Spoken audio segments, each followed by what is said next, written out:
Bagaimana hukumnya cashback bila memakai OVO atau sejenisnya? Biasanya kan kalau kita isi OVO terus dipakai belanja di toko tertentu pakai saldo OVO bisa dapat poin OVO. Poin ini dianggap sebagai uang juga yang bisa untuk pembayaran juga. Dalam kajian fikih muamalah maliyah, permasalahan ini sering disebut dengan istilah dha' wa ta'ajjal. Artinya segerakan waktu pelunasan, kamu akan saya beri potongan. Sehingga bentuknya adalah kesepakatan kedua belah pihak yang bertransaksi untuk mengurangi nilai utang. Karena gharim atau debitur bisa melunasi lebih cepat. Ada 3 pendapat mengenai masalah dha' wa ta'ajjal, kesepakatan memberikan potongan karena pelunasan pembayaran lebih cepat. Pertama, kesepakatan ini dilarang. Ini merupakan pendapat mayoritas ulama, pendapat Imam Abu Hanifah, Imam Malik, Imam Asy-Syafi'i, dan pendapat yang masyhur dari Imam Ahmad. Pertimbangan yang mereka sampaikan bahwa bentuk transaksi ini tidak berbeda dengan menambah nilai utang karena ada penundaan. Dan ulama sepakat menambah nilai utang karena penundaan hukumnya haram. Sebagai ilustrasi, si A membeli barang X kepada si B dengan harga 100 juta secara kredit 1 tahun. Si B menjanjikan jika si A bisa melunasi 6 bulan lebih cepat, ada cashback 5 juta. Menurut pendapat jumhur, hakikat dari transaksi yang terjadi, si A membeli barang X dengan harga berbeda untuk masa cicilan yang berbeda. 1. Harga 95 juta untuk masa cicilan 6 bulan. 2. Harga 100 juta untuk masa cicilan 1 tahun. Sehingga selisih nilai 5 juta merupakan pengganti dari masa percepatan cicilan selama 6 bulan.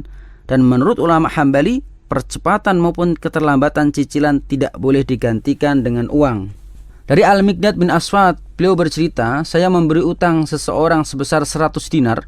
Lalu aku sampaikan kepadanya, segera bayar 90 dinar. Saya potong yang 10 dinar.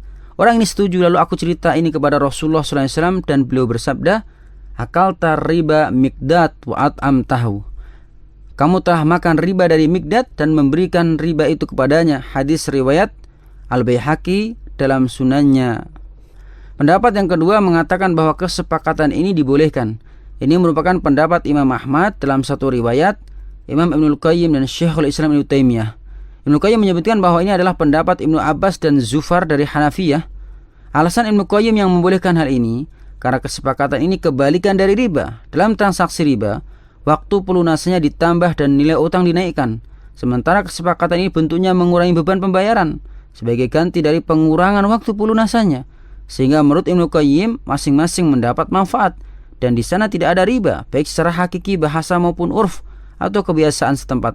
Karena riba itu ditambahan dan di sini itu tidak ada. Beliau juga membantah pendapat jumhur yang melarang dengan alasan itu mirip riba. Kata Ibnu Qayyim, mereka yang mengharamkan kesepakatan ini mengkiaskan kesepakatan ini dengan riba. Padahal sangat jelas berbeda antara orang mengatakan lunasi sekarang atau ditunda dan ada ribanya, dengan orang mengatakan lunasi segera nanti saya kasih potongan 100 ribu. Bagaimana ini bisa disamakan?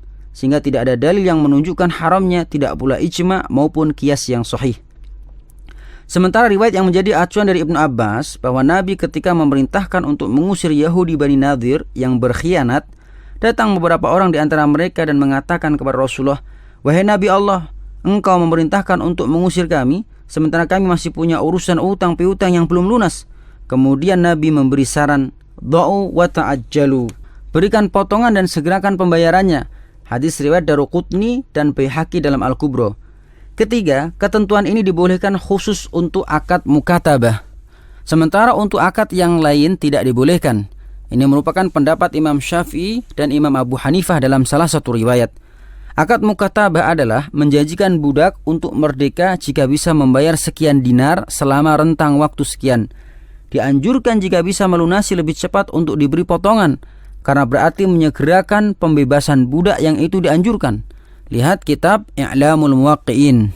Adapun pendapat yang kuat menurut kami, sebagaimana keputusan yang tertera dalam beberapa lembaga fatwa kontemporer seperti Lajnah Daimah, Baitut Tamwil Kuwait, dan Majma' al-Fiqh al-Islami, konferensi fikih di bawah Al-Mu'tamar al-Islami pada Mu'tamar ke-7 tahun 1412, membolehkan kesepakatan adanya potongan karena percepatan pelunasan cicilan atau disebut dha' wa ta'ajjal.